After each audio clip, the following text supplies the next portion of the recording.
I was not diagnosed with ADHD until I was 40. And so most of my life, obviously, I had these debilitating symptoms. I didn't really know what they were. I was a coach for many years before I dove into the world of neurodivergence, and I was helping other women. Well, at the same time, my teenagers really started struggling, specifically my oldest son. I didn't know we had ADHD in our family. My kids weren't hyper, and that's what I thought ADHD was. So I never, ever thought, oh, maybe they have ADHD. And I was not prepared for what came. And so I was desperately looking for help, seeking out counselors and therapists. My son attempted suicide, and I got to the point where I thought that I might lose him.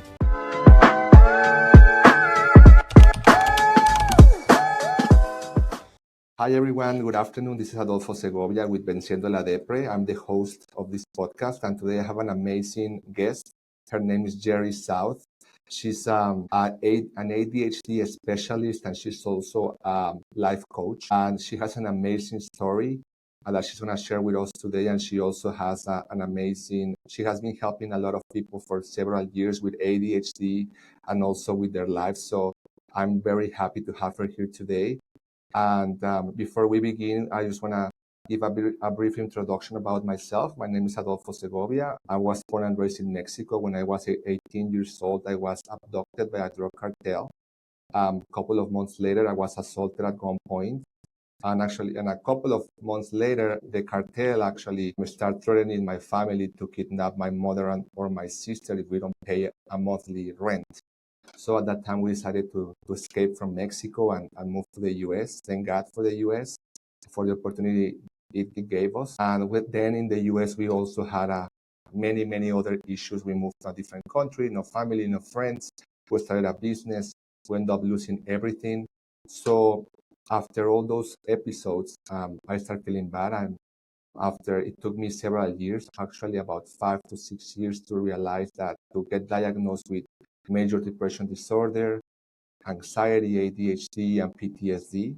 So that's why I decided to create this podcast to try to help people, share my story, share other people's stories, and invite professionals and experts on different topics so that we can provide the most accurate information to people who might be suffering mental health issues or just want to learn more.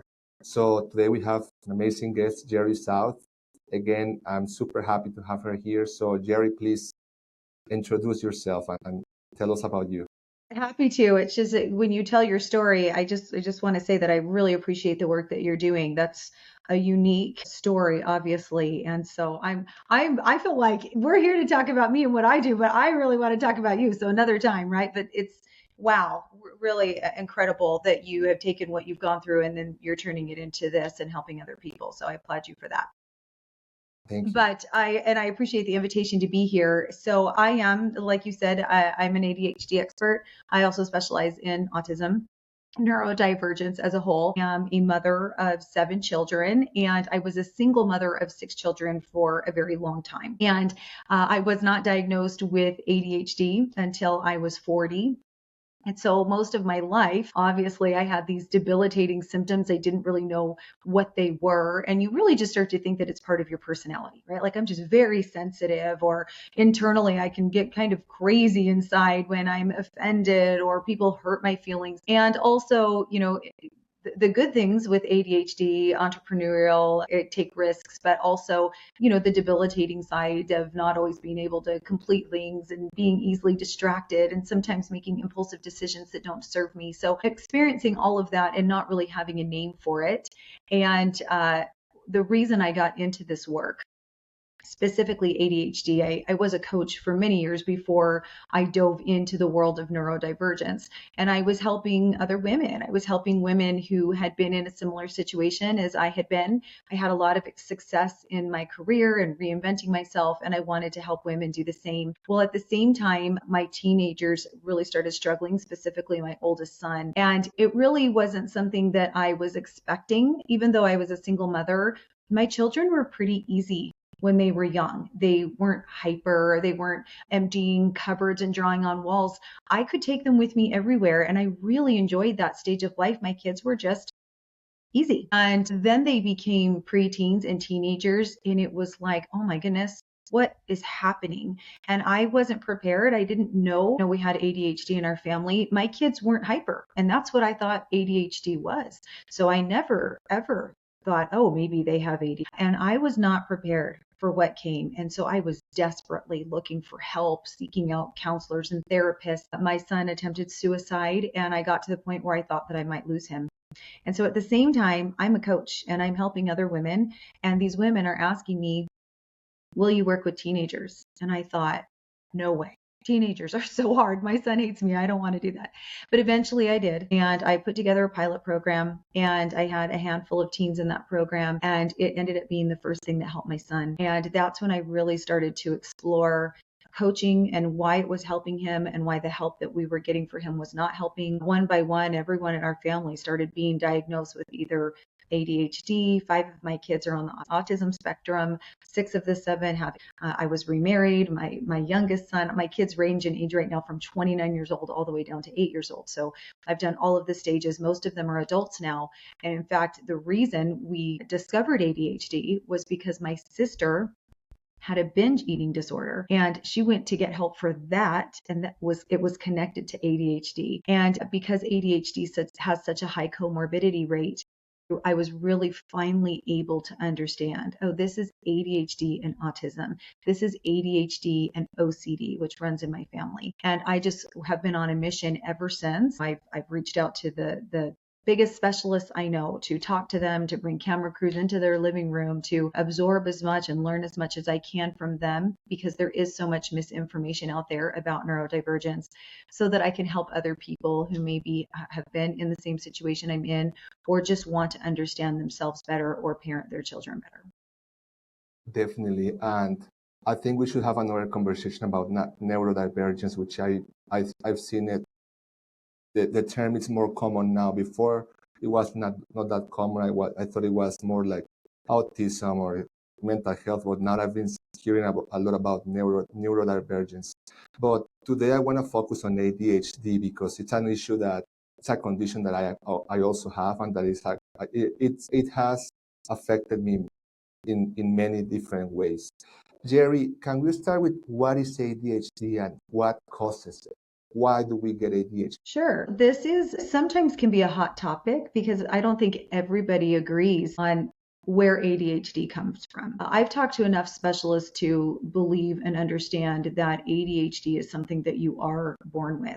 Now, I do think that environmental factors can definitely affect your ADHD. I've read the studies that the doctors have provided. They've done a lot of studies where they've taken children that were adopted and put them in homes where the families have ADHD, but they were not born with it, or kids that were born with ADHD and they're being raised in families that don't have ADHD. They've done just lots of different studies, and it's conclusive that you are born with ADHD, but trauma really can increase ADHD symptoms. Right. Yeah, so I like to think of it, this may not be, a doctor may not explain it the same way, but I like to think of it as you have not just a predisposition, but if you want to think of it that way, you're born, they can see in the scans, brain scans, as early as infancy, if you have ADHD or not. If you're ADHD, you're neurodivergent. So neurodivergence shows up in these brain scans when you're young. But I've worked with adults who will say, yeah, there were some things, like I wasn't hyper. There were these little things here and there. It didn't affect my life. And then I lost a loved one, or I went through some kind of traumatic event, and then it changed. Everything changed. And there's lots of reasons for that. ADHD people are extremely sensitive. So when we talk about what is ADHD, I like to think of ADHD as also being a spectrum, kind of like we think of autism. It just varies so much. So it is ADHD. It's not just one thing. We used to think that ADHD was hyperactive boys running around the playground, pulling girls' hair and couldn't sit still in school. And that's not really what ADHD is. In fact, 2/3 of all children and adults who have ADHD do not identify with being hyperactive at all. So we don't use the term ADD anymore. Now everything does fall under the umbrella of ADHD, but that's because the H can either stand for hyperactivity or it can stand for hyperarousal. So people who aren't hyperactive might still feel hyper on the inside, meaning they are overthinking things a lot of the time. They have multiple thoughts at one time. They still tend to be a little bit impulsive, either in their spending or when they're speaking to somebody, or they struggle sleeping, struggle to either fall asleep or stay asleep. So there's hyperarousal going on. So most of us are aware that it can be hyperactivity. It can also be difficulty focusing, following through on things. We don't like to be bored. We have to have constant stimulation. We're dopamine chasers. So when we get bored, we start to lose focus. We're easily distracted. We're constantly wanting to be stimulated. So that's one side of ADHD, but I think the side that we're not talking about enough. And I think the DSM, by the way, the DSM-5, which is where we are now in doing evaluations and looking for ADHD, still mostly just focuses on behaviors. And usually behaviors come from hyperactivity. But ADHD is more so what's going on in here than it is external behaviors. We don't do a very good job evaluating ADHD. And this is why it misses so many, especially girls. Girls tend to be very good at masking. They're usually less hyper as well. It misses people who are willing to do twice as much work for half the reward. They're just working really hard to keep up with everybody else in their work and their follow through. But also the emotional dysregulation is a huge part of ADHD, the extreme sensitivity to constructive criticism or being teased or failing to meet other people's expectations. In fact, and we can talk about this if you want to, but rejection sensitivity dysphoria, or RSD, falls under that umbrella of emotional dysregulation in ADHD. And 1/3 of all adults today say that RSD, rejection sensitivity dysphoria, is the number one debilitating symptom that they deal with when it comes to ADHD. Yes, definitely. I want to point out that in my experience, as I'm not an expert, I'm not a doctor, but I've suffered from this for many years now. When I was a child, I was a bit hyperactive, or actually, I would say mild hyperactive. But I was not like, I was able to understand, I was able to focus, I was able to retain information. After all these traumas that happened to me, that's when the ADHD grew, right? And when I was a child, as you said, I probably had it, but it was normal. You know, the school sent me to the psychologist a couple of times, but my parents were like, he's okay. Are you okay? Yes, I feel fine. Just behave, just be calm, just study, do your things. But I do believe I probably had it since I was, but after all the traumas, my brain became, I don't know how to say it, but I was not able to retain anything. I remember at that time, when I was in my worst point, in my worst time, I was trying to study for the GMAT exam to get a master's in business. My dream was to go to Harvard, YU. Really, I really wanted to go to, an Ivy League school. And I was preparing for the GMAT, and I would go to the library and study 3, 4 hours. And I would get home and I would cry because I couldn't remember anything. And I didn't know what it was at that time. I haven't been to the psychiatrist at that time. That's when I went to the psychiatrist, when I felt that I was getting crazy. I remember my lowest point. One day I was taking a shower and I remember getting lost in the shower, just looking at the drops falling from the shower for an hour. And I was not able to have a follow-up. Okay, I'm gonna get soap, shower, move. No, I was just staring at the shower for 1 hour, and I was afraid. I was like, this is not normal. Now I don't know what's happening to me, but this is not normal. But I feel that I'm getting crazy. And then the studying, I couldn't study, I couldn't learn. And that's when I went to a psychiatrist, and then they sent me all the medication, and I didn't want to take the medication for ADHD because I consider it as a drug, which is a drug. It's methamphetamine salts. So I would like to talk about that. What do you think about medication, Jerry? I've been taking medication for several years. I've been trying to lower it. I have not been able to do it.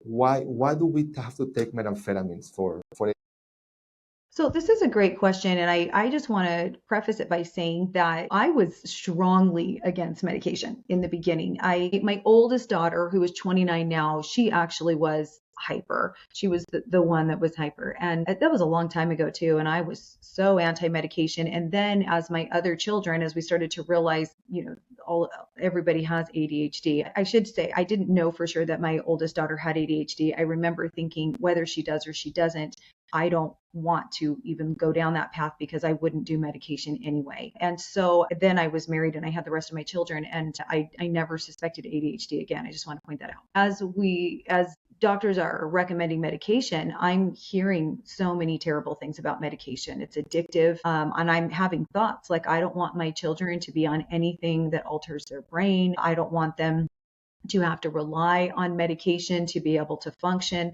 So probably, and lots of other things that I think many people out there, they've had those thoughts. And it's one thing when it's you, it's another thing when it's your child.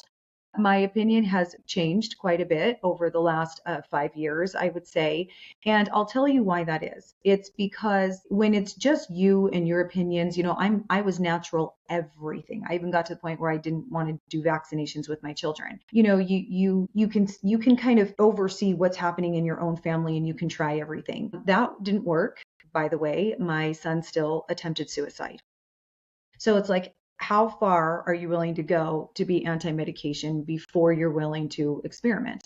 And everybody either gets to that point or they don't. They either learn to manage it without medication, or things get worse and worse and you realize what you're doing isn't working. I work with a lot of adults, but I work with many teenagers. I work with kids who in elementary school have been kicked out of 3 schools. They don't have any friends. They've never been invited to a single birthday party. They're taking money and chips to the playground, trying to bribe kids to play with them. It's sad. And finally, their parents decide to try medication and everything changes.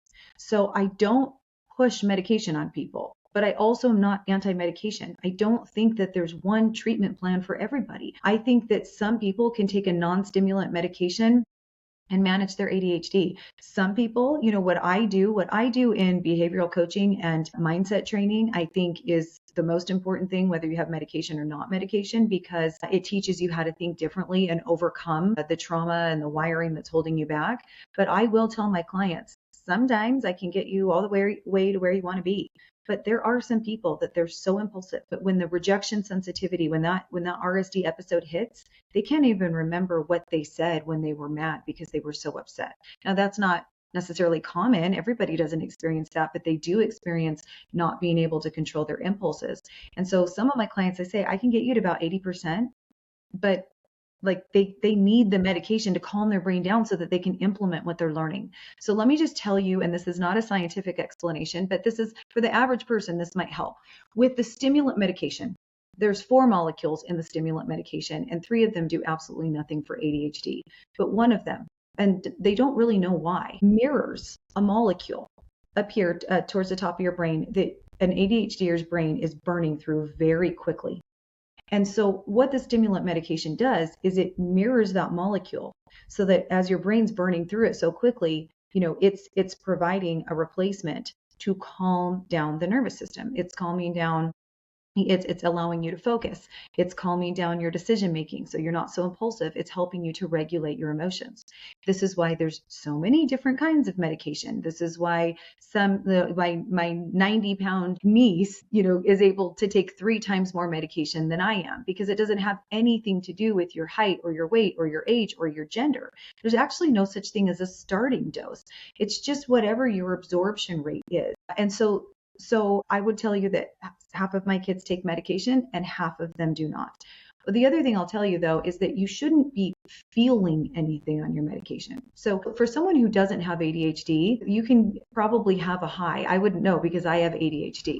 The reason I know my medication is working when I take it is because I can look back at everything I accomplished throughout the day. I'm like, wow, I got everything done. And I know that when I'm not on my medication, I'm busy all day. I'm busy, I'm doing things, but I'm just not getting things done. I don't even realize it's happening. I'm transferring from one thing to another and I've got piles. And at the end of the day, I'm exhausted. I've been working all day, but I just didn't meet the mark. If you Yes. feel really overstimulated, if you are jittery or you have headaches or it's doing something to you, you're on too much medication. Or if you feel numb and you're walking around like a zombie and it's changing your personality, you're on too much medication. You shouldn't be feeling euphoric or extra hyper because you're taking medication. Yeah, I definitely agree with you on that. As I said, I've been taking medication for several years. The first time I went to a psychiatrist, I told him, I don't want to take your medication. Those are drugs. And I remember this phrase from him because it actually changed my mind. He told me, do you want to live or you don't want to live? You choose. Because right now you don't have a life, right? You are on the floor. And I was on the floor. I was really on the floor, losing it, depressed, sad, anxious, completely lost. So I said, I want to leave. I started taking medication. Now I am trying to get rid of the medication. I don't want to be attached to medications for all my life. I don't name myself as I'm a depressed person. No. I suffer depression, I'm trying to heal myself, but I don't label myself as a depressed person or my depression. I hate when people say that. My depression, my ADHD, it's not mine. I don't own it. I don't want it. I'm dealing with it, but I'm praying and I believe in God and I'm praying and I'm working on a way to get rid of that. By the way, I have to say that I reduced my doses of depression about 50%. The ADHD is the only one that I've been keeping the same. And for a long time, actually last year, I lost kind of my dream job because I was not taking the right dosage because I thought I can do it with half and I was not able and I ended up losing my job. And unfortunately today, I have to say with sadness that if I don't take the medication, I cannot function. So I don't know if it's addictive. I don't know if my brain is used to it. I don't know what's happening, but if I don't take it, unfortunately, I cannot function. So I'm always obviously looking for alternatives. I'm always trying all type of supplements. I'm doing therapy. I'm going to therapy. Therapy works a lot. I want to, highlight that. We need therapy. We need to identify what's going on in our brain. We need therapy is essential for everyone. I would say for everybody. So yeah, that's my situation with the medication. And Well, let again, me I don't interject. want to, yeah, If you don't please. mind, let me interject there. So I would say that you've been through a lot of trauma. So the anxiety and depression makes a lot of sense to me, right? But for your audience, I just want to highlight that many times there is a misdiagnosis of anxiety and depression because the ADHD has gone on untreated for so long. I'm not suggesting that that's true for you, but I just want to put out there that it's very common that even before ADHD medication is recommended, antidepressants and anxiety meds, and at least 50% of the time, if you treat the ADHD alone, the depression and the anxiety goes away. Because when you have untreated ADHD, you're internally comparing yourself to everyone. You're usually suffering from rejection sensitivity dysphoria, which nobody likes to be rejected. But when you have RSD, it's so much more extreme. A lot of it's perceived rejection. It can send you into a downward spiral. It can last for a week or more at a time. That's debilitating. There's a few things I want to say if it's okay for your audience that I think that could be helpful. There is a medication specific for ADHD, and anytime someone's being treated for ADHD and they haven't explored an alpha agonist for RSD, I'm always questioning a little bit why that is. Alpha what? It's called an alpha agonist, and most doctors who are really well versed in ADHD will automatically know to do a questionnaire or evaluate you for rejection sensitivity dysphoria, and they will put you on an alpha agonist in combination with your stimulant medication. The alpha agonists, there's two of them that we use. You don't take both together, it's one or the other, but it's guanfacine or clonidine. They were created as blood pressure medications. They don't work very well for blood pressure medications, but they treat RSD really well. So you start with one, either guanfacine or clonidine. You just try one because it's going to be one or the other. About 30 to 35% of the population will respond positively to guanfacine, and I can send all of this to you too, by the way, so that you have it. I have all the literature. The doctors and specialists I've worked through have been gracious to just give me all of their research and their documents and the handouts they gave to their clients. So I have all of this. This isn't just me. This is all based and researched and comes from doctors. Guanfacine will, about 30 to 35% of clients or the population will respond positively to guanfacine, or you could do clonidine first. It doesn't matter. But if that doesn't work for you, then you move over to the other one. We'll say the Yes, clonidine. please send me that, and maybe we post I it will. online. I haven't tried that. I haven't tried that at all. Well, and let me tell you, so I use clonidine, as a lot of my clients use guanfacine. There is probably about 30% of people who won't get use out of either one, but we're talking about 70% overall effect between the two. That's pretty high for a positive effect of a drug. But it's a non-stimulant. It's a very mild, it's a blood pressure medication. And what it does is it helps to control impulses. It stops the multiple thinking, multiple thoughts at one time. It definitely helps with sleep. In fact, the clonidine has a sedative effect that lasts for 3 to 4 hours. Even though the guanfacine didn't work for me very well, I still had the best sleep of my life when I tried it, because I tried that one first. And so I take guanfacine every night, and then it really helps with the sensitivity. It's used to treat rejection sensitivity dysphoria. So what I wanted to say is that, there's the alpha agonists that in my opinion, if you're taking medication at all, you should be taking that with your stimulant medication. People who don't want to take stimulant medication, they can just try that first, And then there's also, I was going to say, you probably need a behavioral coach, an ADHD coach. I have so much respect for therapists and doctors. I have family in the medical field, but I will say, this is just my personal opinion. I think that if you're neurodivergent, you really benefit from working with someone who's neurodivergent and has overcome these things themselves. And I'll tell you, my personal experience for this is that I've now had 2 children who have attempted suicide, because it's really difficult. It doesn't matter the work that I do, your kids don't want to listen to you, and I didn't know about all of this until it was a little too late. I don't agree when I've had clients and even family members who have gone to have their children evaluated, and the doctors will say, well, it's not really causing that big of a problem right now, so let's just wait until it's causing a problem, and then, if it is, then we can deal with it then. I do not agree with that, because my experience is that by the time it's causing a problem, it's been festering and going on internally for so long that now it is a huge problem. So I think that, preventative treatment, behavioral coaching before it gets to that point, so that, like you said, I completely agree with you. It's not who you are, it's your wiring. And people with ADHD suffer tremendously with self-esteem issues, because they have been comparing themselves, and they've been hearing, by age 10, people with ADHD have heard over 20,000 corrective messages compared to the average neurotypical child, because they're constantly being compared. Why can't you stop doing that? Why can't you do that faster? Why didn't you follow through? Why can't you just pay attention? A fragile self-esteem. So treatment can look like a lot of different things. It can look like alpha agonists. It can look like stimulants. I think it should always look like behavioral coaching from someone who is experiencing what you're experiencing and has overcome it and can teach you to do that, right? Who really understands this stuff, medication or not. And I would say that when it comes to medication, if my advice for you is that if you're really wanting to get off medication, coaching might be a great avenue for you, whether it's me or somebody else. But it makes sense to me that people who are a lot of people will think that they've grown out of their ADHD as adults, or they won't understand why it's coming on now. And then they'll think, oh, it's not ADHD, it's trauma. Just looking at rejection sensitivity itself, I have noticed with my own clients and in my own life that when you're going through a difficult phase of life, you're experiencing trauma, or you haven't healed from trauma, or maybe just the phase of life you're in is extremely difficult, rejection sensitivity episodes will come much more often, and they will last much longer. I can honestly say that this was so debilitating for me, RSD, when I was in my 20s. I felt like I was being clawed from the inside out. I felt crazy sometimes. I was experiencing extreme abandonment. I was in so much pain. It was running my life. I do not experience RSD episodes anymore. I think I had one that lasted for 30 minutes 3 years ago, and it was so minor, and I just coached myself through it, and it was gone. It just doesn't happen anymore.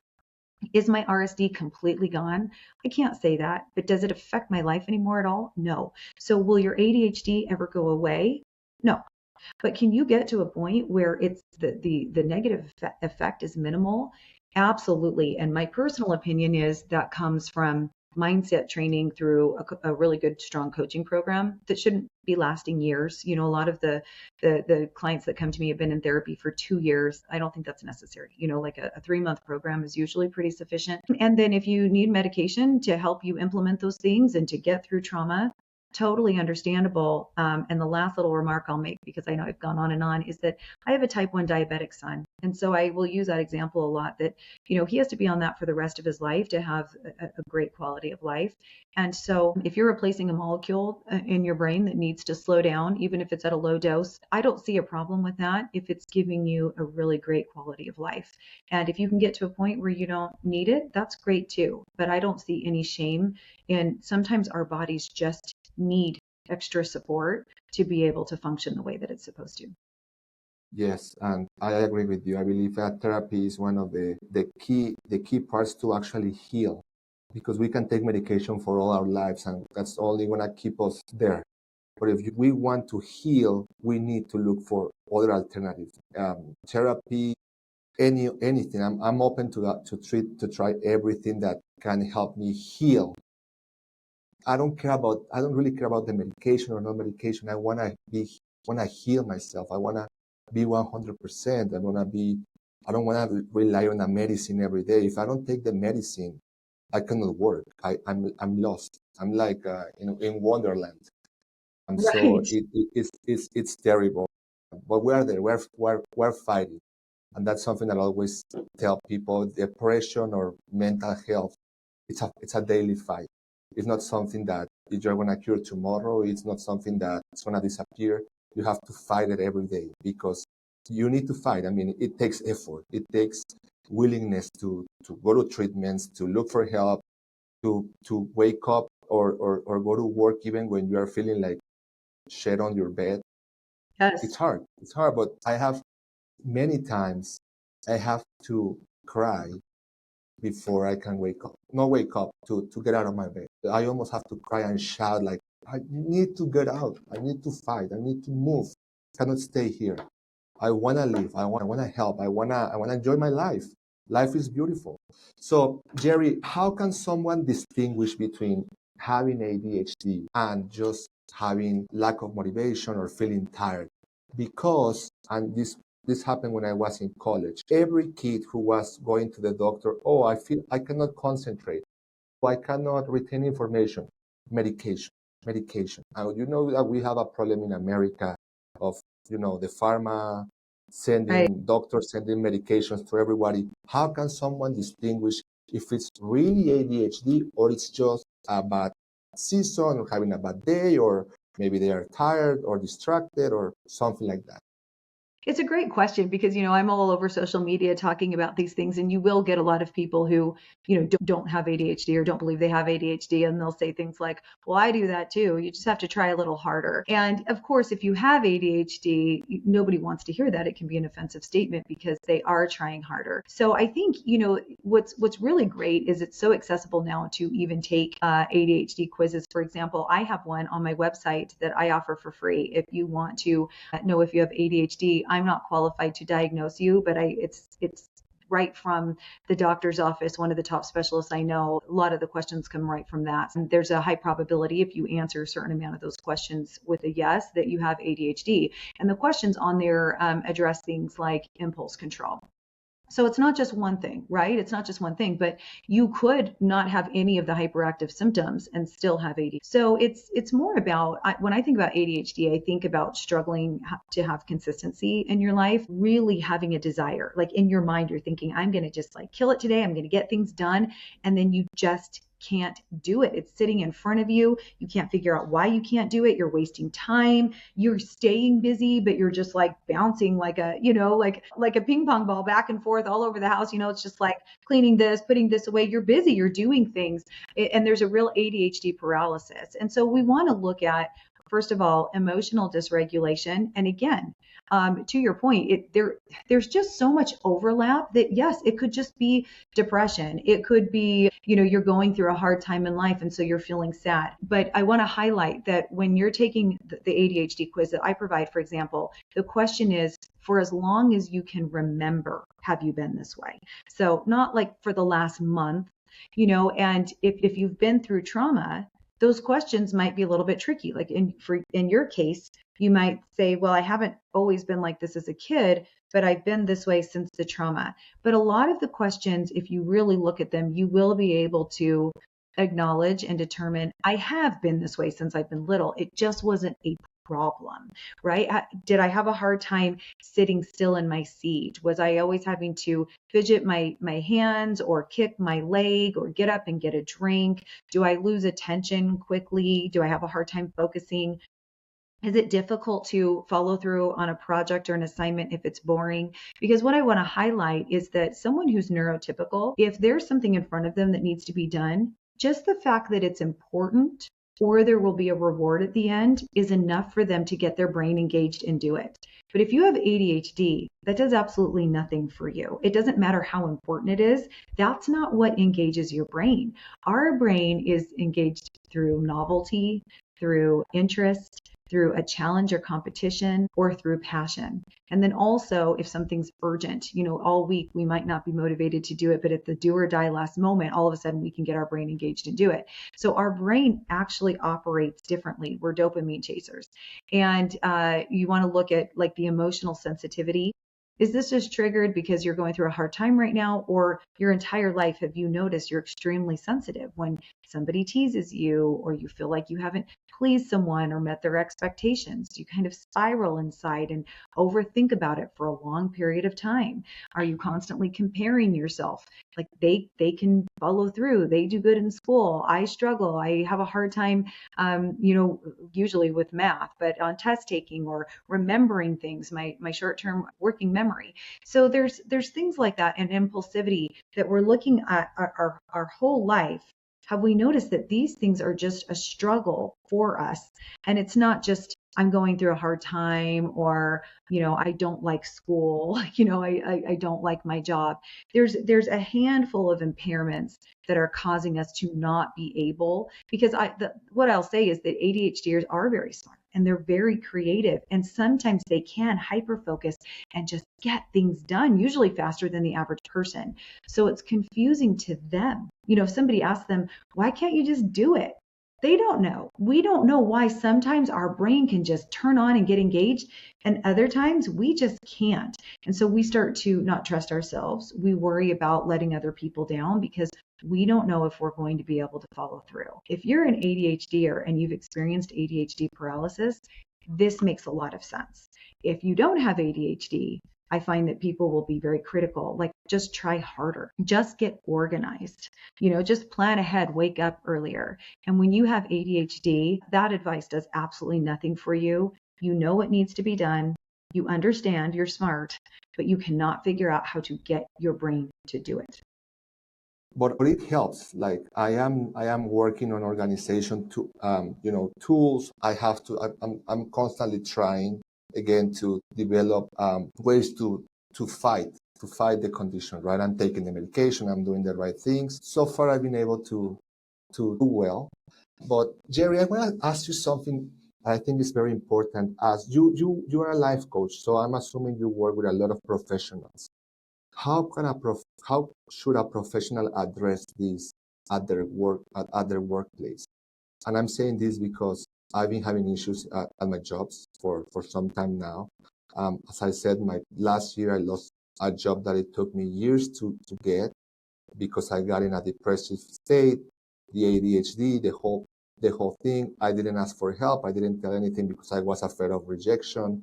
I was afraid of a lot of things, but how should we do it? I want to learn. I don't know how. So far, what I usually do is I don't say anything, but that's not working because sometimes people notice. People notice that I am distracted. People notice that I am lost. People notice that I am a bit slow on some things. Unless sometimes, especially when I don't take the medication right. When I'm taking the right dose, I'm feeling pretty good. I'm sharp, which I'm usually sharp, but if I don't do it, I don't feel good and I don't look good, and people notice that. So how should we address that? Because it's something that it's scary for, I guess, for us, because I don't want to tell everyone that I have these situations. I don't want people to help me. I don't want people to hand me things. When I did my master's, I went to University of Miami.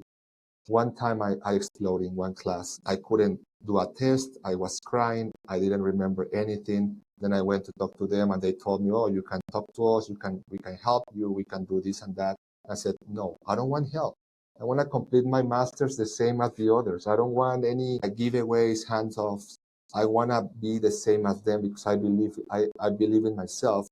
Just if I don't feel good, just give me maybe 1 or 2 more days to study, and that's it. But no help. But how should we address these things in the workplace?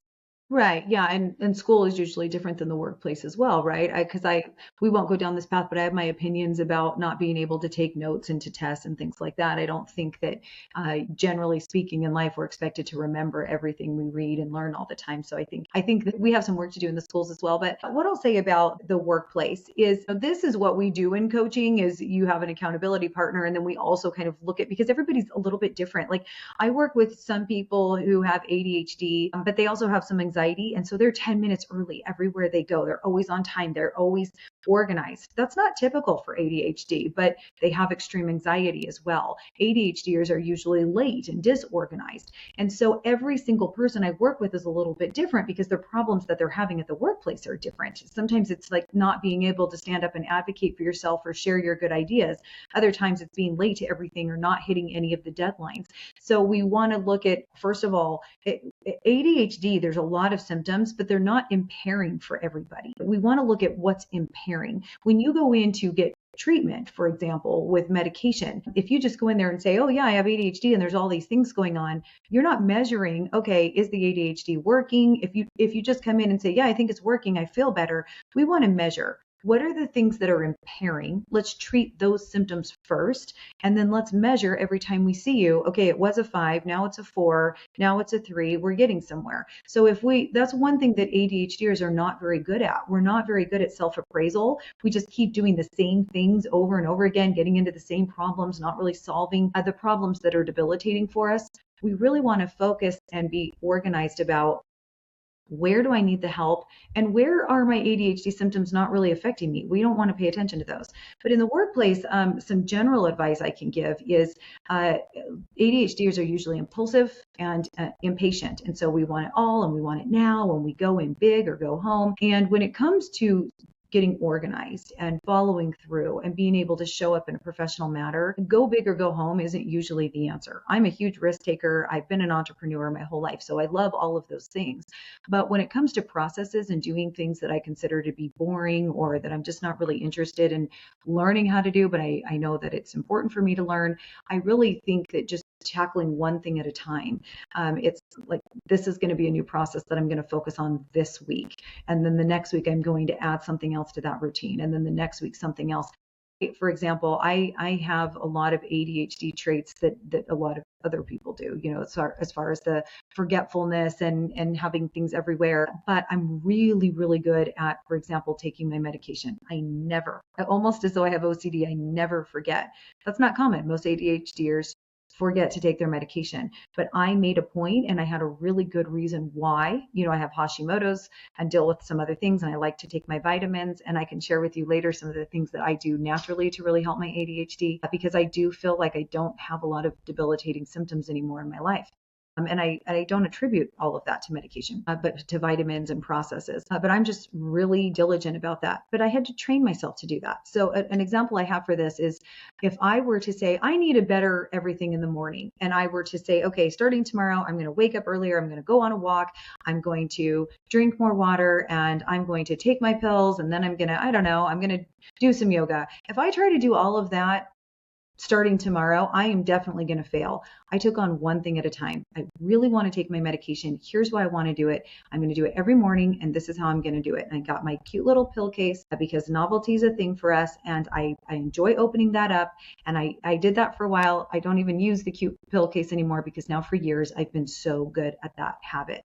So when it comes to the workplace, we want to be thinking about that. Like, am I overwhelming my brain? Our ADHD brain will get overwhelmed when something's in front of us and we don't know how long it's going to take, when we're going to be done. We're always looking for the task that's going to take the least amount of time, and it's a for sure thing. So if I have two things in front of me and I know this is only going to take an hour, and this could take anywhere from a half an hour to 3 hours, I'm going to take the for sure thing. So we want to understand why our brain chooses the things that it does, and that it's always looking for a little bit of dopamine, even in the boring activities.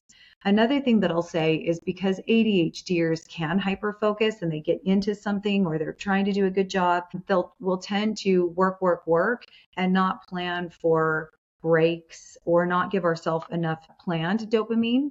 And that's the reason we'll start to get distracted or stray away from things that need to be done, because we've been hyper focused on things that are maybe like a little bit boring. And now we're just a little bit burnt out, or our brain is done. So in my schedule, I plan what I call ADHD boosters twice a day. So it doesn't matter if I feel like I need one, because I know me, I will work, and then I'll hit that point where now I'm totally distracted. So an ADHD booster is just a dopamine activity that you enjoy, that you know you'll be able to also turn off. So if I'm really into a TV show, I'm not going to use that as a dopamine booster in my workday, because I won't be able to turn it off. I'll be so into it. It will go by too quickly. But there's other things I love. I love podcasts. I have a favorite drink that I like to drink that's right around the corner. I like to Marco Polo a couple of my best friends. There are just things I like to do that could take 20 minutes or so. And if I have a little more time, it might even be a massage that I could plan. But every day I plan at least two of those. So I have my morning, I have work, I have my dopamine activity, I have lunch, I have work, I have my dopamine activity, I have lunch. And the reason I do that is because my brain will burn out if I don't give it the dopamine it's looking for.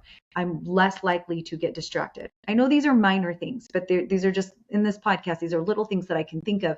We're talking about tiny adjustments, and ADHDers usually want to do a huge overhaul, right? I'm going to change everything about the way I'm doing things. It's like, that's not how we get to success. Yeah, We it's step by find step. small adjustments. Yes, sorry. Yeah. But Jerry, in terms of, should we talk to HR? Should we talk to our managers? Because I remember that manager, she was extremely disciplined, right? An American woman from Boston, extremely disciplined, super smart. And I had a top position, right? I was an enterprise account executive selling to some of the largest banks in America, right? In the world. So the expectation was very high. And some days she would ask me some questions about something, and I would be like, I couldn't remember. So she would make me feel like an idiot. Like, you don't remember that? How come you don't remember now? That's so easy. Like, and that would make me feel obviously terrible. And it was my fault because I was not taking the medication, the right dosage. But but I end up losing my job. So what should we do? Should we talk to HR? Should we talk to our managers? Are there any government programs to protect people like us? Because as you said, these are the debilitating conditions. These are everyday struggles. So is there a way to protect us? Who take care of us? Not that I know of in the US, are you going to be protected because you have ADHD? And so this is one of those things where I feel like it's a case by case basis, because like you said earlier, like, you don't really want to give yourself a label. I think that it's going to depend on where you work. There's going to be some managers or directors of programs that are going to be very understanding and work with you. And there's going to be others that are going to be judgmental. I would say that, and this is not an exaggeration, I feel like probably 50% of the people out there that are neurotypical don't even believe that ADHD is real. I hear it all the time on social media. I'm working in the schools all of the time. I'm trying to help kids with IEPs and 504 plans. And I'm hearing this kind of stuff all the time. And so, it's going to be a case by case basis. I can tell you personally, if it was me, I would go in doing the best that I could, being prepared to manage myself correctly. And if it gets to a point, and take the right medication, obviously, too. Take the right medication. I mean, and this is what I mean by like self-appraisal. Like, it was probably a pretty quick fix, but in your mind, it's like, I can do this. And you're maybe, I don't know, I don't want to speak for you, but maybe not even realizing immediately maybe the effect it's having on your work until already it's been a couple days and you're realizing people are disappointed in you. I don't know, but I do think that for some people, it would be appropriate if you get to that point point and you're acknowledging, okay, they're not happy with me, they're not upset with me, going and having an honest, I think more importantly, owning things, right? Hey, here's what's going on with me. I didn't mention that I have ADHD because I don't want to be treated any differently, but I had a medication dosage change. She doesn't need to know that you're the one that changed it, right? And we made some adjustments. I don't think it's completely working for me. I'm here, I'm present, I want this job. Can you just give me a couple of days to get back on track and focused? I'll take care of this. I think being able to advocate for yourself when it's appropriate is very important. I don't know that I'm completely on board of walking in there right away when you get a job and letting people know. I think waiting until the time is appropriate to share that information, because you don't know how it's going to be received on the other end. I agree. And I didn't do that. I was afraid of rejection or anyways. Jerry, to And I'm conclude, sorry because I about know that. I'm sorry about that. we I just have want it. to say. It's okay. It's okay. To conclude, tell us about other things that we can do to help us, like supplements, meditation. What other things do you do to fight this? Right. So I've tried a lot of things. Like I've tried everything from neurogum to, like, I can't think of the names right now, but they have like brands of supplements that are supposed to be like stimulants, but in natural form. I personally haven't received much benefit from those. What I can tell you is that saffron right now is making a huge difference in people's lives. And it's just been over the last Saffron? Saffron. Yeah, you can get saffron in supplement Yeah. form. Yeah, and you can Yeah. also take it with omega-3. I have it just in the last month. I didn't even plan to share this today because it's so new for me. I'm getting ready to share it with my audience. People are always sending me things, right? Like, try this, try that. We have a new thing. In the last month, I have been regularly taking, they call it happy juice, but it's a mood stabilizer. It wasn't meant for ADHDers, but it happens to have saffron in it. It has a lot of other things. And I have found that to be a huge game changer for focus. I've started using it for my children. It tastes great, but the key ingredient in there is saffron. So, and I can share this with you, by the way, after the podcast, what I'm doing. I really do like it. I found that some of the women who have been menopausal, because when you're menopausal, your medication kind of stops working. There's no estrogen in your body and everything kind of goes crazy. Women have been drinking this and they're saying, they're kind of back to where they were. So saffron specifically, and then the happy juice that you take, and it has lots of other vitamins and probiotics in there, but has been a game changer for focus, for sure, and Okay, emotional perfect. regulation. I would like to recommend one as well. I don't know if it helped me specifically for the ADHD, but I was feeling pretty well overall. I think it helped me a lot, and I believe it's the first time I take a supplement that I actually feel like something different. Like Mhm. like right away I start feeling more energy or happiness. I don't know, but I was feeling really, really good. And this is not promoted, advertised. They don't know who I am. They don't know anything about me. The company name is RHO Nutrition, and the supplement name is NAD Plus, NAD Plus, and it's from RHO Nutrition because it comes in liposomal form. It's like a liquid that you take, and I don't know exactly what it did, but I was feeling overall pretty good. I would like to recommend it for someone else, for the audience to try it if they want. Do It's you a feel bit like it was helping pricey. your depression more than ADHD, or both? I was just feeling good, with energy, energized. My mood was pretty good. Just the energy, because sometimes in the morning I struggle with the energy. Like it's very hard for me to stand up and move sometimes. And with this thing, I was taking it first thing in the morning, and I was feeling pretty good. Maybe it was my brain again. I don't have 100% proof, but I believe it did something. And I've taken a lot of supplements, and I believe this is the first time I actually felt something different. So I would like to invite the people to try it, maybe, and maybe share the comments. Maybe it helps them. Great. Jerry, I think it's time to end this. How would you like to end the conversation, the podcast? Well, if you have any other questions for me, I know I'm going to have to wrap up too, but anything else that I can. For mothers with children, what are the symptoms that a mother can start looking at their children to see to know if there's something wrong there, or Sure, not wrong, but if there's maybe ADHD or something else? It's a great question because many times RSD symptoms will look like bad behavior. It will look like having meltdowns, being defiant, like kind of being bad, like being dramatic, making a big deal over things, when really it's rejection sensitivity dysphoria. It's very painful for the child.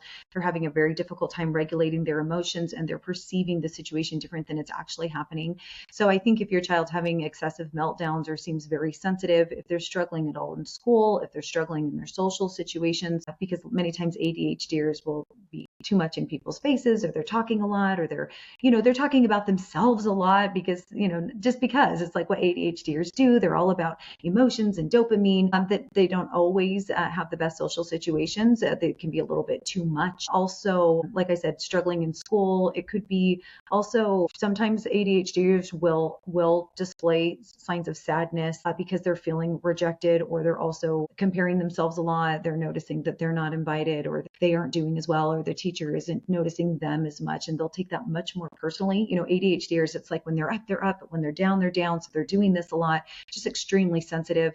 But if you're also getting reports back at school that they're having a hard time focusing, they're fidgeting, they're interrupting, they're talking too much, they're the class clown, those are all signs that they could be a candidate for ADHD. And then I would say also just looking at their basic sleep patterns. If they're having trouble sleeping, if they're having problems following through. You have some really good kids that aren't hyper, but they forget to clean their room. They forget to put the thing away that their mom asked them to.